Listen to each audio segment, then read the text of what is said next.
नमस्ते, मैं डॉक्टर शोना नाग। मैं सह्याद्री हॉस्पिटल में ऑन्कोलॉजी डिपार्टमेंट में काम करती हूँ और काफ़ी सालों से देख रही हूँ कि ये जो स्तन का कैंसर, ब्रेस्ट कैंसर है, ये हमारे देश में बहुत ही कॉमन हो गया है और सच पूछो तो 15 नहीं तो 20% महिलाओं में ये कैंसर होता है और इनके कारण अलग-अलग हैं और काफ़ी अफ़वाहें फैलती हैं कि इस वजह से ब्रेस्ट कैंसर हुआ या उस वजह से हुआ। तो अक्सर मेरे पेशेंट्स मुझे पूछते हैं कि मैडम, गलत तरीका ब्रा पहनने से या अंडरवायर ब्रा पहनने से ब्रेस्ट कैंसर तो नहीं होता? तो रिसर्च से ये सिद्ध किया गया है कि ऐसा नहीं है और ब्राज़िया तो ब्रेस्ट कैंसर का कारण बिल्कुल नहीं है। अगर होता तो सब लोगों को या सब महिलाओं को होता जो अंडरवायर यूज़ करते। दूसरा सवाल ये उठता है कि डिओड्रेंट यूज़ करने से ब्रेस्ट कैंसर होता है, तो इस पे भी काफ़ी रिसर्च किया गया है और ऐसे प्रूव किया गया है कि ये भी ब्रेस्ट कैंसर का कारण नहीं है। फिर कई लेडीज़ पूछते हैं, मैडम ये हेयर डाई जो यूज़ करते हैं उससे तो नहीं होता ब्रेस्ट कैंसर? तो काफ़ी एक्सपेरिमेंट्स हो चुके हैं जिसमें हेयर डाई का इस्तेमाल किया गया है और छोटे-छोटे एनिमल्स, मतलब जो हम चूहे पे एक्सपेरिमेंट करते हैं उसमें कभी-कभी कई तरह के ट्यूमर्स होते हैं, लेकिन ये ह्यूमंस में नहीं प्रूव किया गया है। तो फिर ये ब्रेस्ट कैंसर का रीज़न क्या है? पहले तो ब्रेस्ट कैंसर हमारे देश में बिल्कुल कॉमन नहीं था और अगर आप देखो तो यूएस और यूके में 9 में से 1 महिला को लाइफ टाइम में ब्रेस्ट कैंसर हो सकता है और तो ये काफ़ी कॉमन हो गया उधर। तो अपने देश में ये इतना कॉमन नहीं है और 25 महिलाओं में से 1 को लाइफ टाइम में हो सकता है जो शहरों में जीते हैं, और जो गांव में महिला रहते हैं उनमें ब्रेस्ट कैंसर बिल्कुल कॉमन नहीं है। तो फ़र्क क्या है? विलेज और गांव में और शहर में रहने से अपना जो जीवन शैली बोलते हैं, लाइफस्टाइल बोलते हैं, उसमें बहुत फ़र्क है।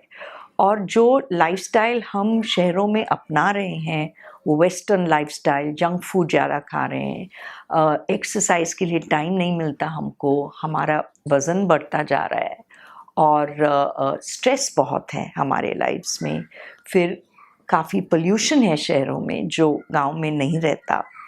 दूसरी चीज़, हम जो खाना खाते हैं उस पे ध्यान नहीं देते हैं, टाइम पे खाना नहीं होता, जो खाना खाते हैं वो प्रिजर्वेटिव से भरा रहता है, फ्रीज़र से कुछ निकाल दो उसको तल दो क्योंकि टाइम नहीं मिलता फ्रेश खाना प्रिपेयर करने में। तो ये सब कारणें हो सकती हैं। एक और कारण जो बहुत बहुत इम्पॉर्टेंट है कि महिला आजकल काम करते हैं, घर पे नहीं बैठते, तो जो वेस्टर्न लाइफस्टाइल है उनका, वो शादी भी बहुत लेट होती है उनकी 30 के बाद, पहला बच्चा भी लेट होता है 30 के बाद, वो स्तनपान या ब्रेस्ट फीडिंग भी नहीं कर पाती ठीक से।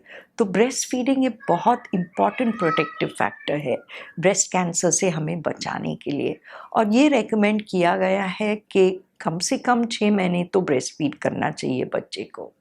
दूसरी बात, 30 से पहले पहला बच्चा होना चाहिए और जितने हम बच्चे को ख्याल रखें और 2-3 बच्चे हों तो उससे ब्रेस्ट कैंसर का प्रोटेक्शन मिलता है हमें। अभी ब्रेस्ट कैंसर का रियल कारण ईस्ट्रोजन हार्मोन है और ये ईस्ट्रोजन हार्मोन हर महिला में रहती है।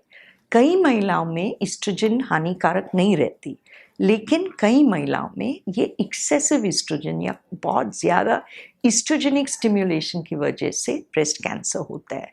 तो जब मोटापा होता है तो ये ईस्ट्रोजन हार्मोन चर्बी में छुप जाता है और जैसे हम जीते हैं वो ईस्ट्रोजन हार्मोन रिलीज हो जाता है और उसके कारण ब्रेस्ट कैंसर हो सकता है। अभी एक लास्ट रीज़न जो रिस्पॉन्सिबल है, जो जिम्मेदार है ब्रेस्ट कैंसर के लिए, वो है हेरिडिटरी, मतलब जेनेटिक कॉज, जिसके मतलब 5 से 10% ब्रेस्ट कैंसर्स हेरिडिटरी हैं। तो 90% कैंसर्स इसकी वजह से नहीं है। हेरिडिटरी का मतलब क्या है कि फैमिली में होता है, और ये जो फैमिली में खराब जीन्स है BRCA1 और BRCA2 ब्रेस्ट कैंसर के, वो पास हो जाते हैं एक जनरेशन से दूसरे जनरेशन तक। तो जब एक लेडी आती है और उसका एज बहुत यंग होता है और ब्रेस्ट कैंसर काफ़ी अग्रेसिव टाइप का होता है, तो हम उसे हमेशा पूछते हैं आपके फैमिली में किसी को ब्रेस्ट कैंसर है, फादर्स के साइड या मदर के साइड पे। और हम फिर ढूंढते हैं कि अगर समझो मदर को हुआ है ब्रेस्ट कैंसर, या मासी को हुआ है ब्रेस्ट कैंसर, या ग्रैंड मदर को हुआ है ब्रेस्ट कैंसर, तो ऐसे क्लोज रिलेटिव्स में एक या दो से ज़्यादा रिलेटिव्स को हुआ है, तब ये हेरिडिटरी होने के चांसेस बहुत हाई होते हैं। तो हम फिर जेनेटिक टेस्टिंग रेकमेंड करते हैं। घबराने की बात नहीं है। अगर आपकी बुआ को या एक रिलेटिव को काफ़ी दूर के रिश्ते में किसको ब्रेस्ट कैंसर हुआ है, तो वो यूजली हेरिडिटरी नहीं है। तो प्लीज़ आप डरिए मत। The best way to prevent this disease, जो प्रिवेंशन बोलते हैं हम ब्रेस्ट कैंसर के, खुद का ख्याल रखना और खुद के लाइफस्टाइल और जीवन शैली पे थोड़ा सा ध्यान देना।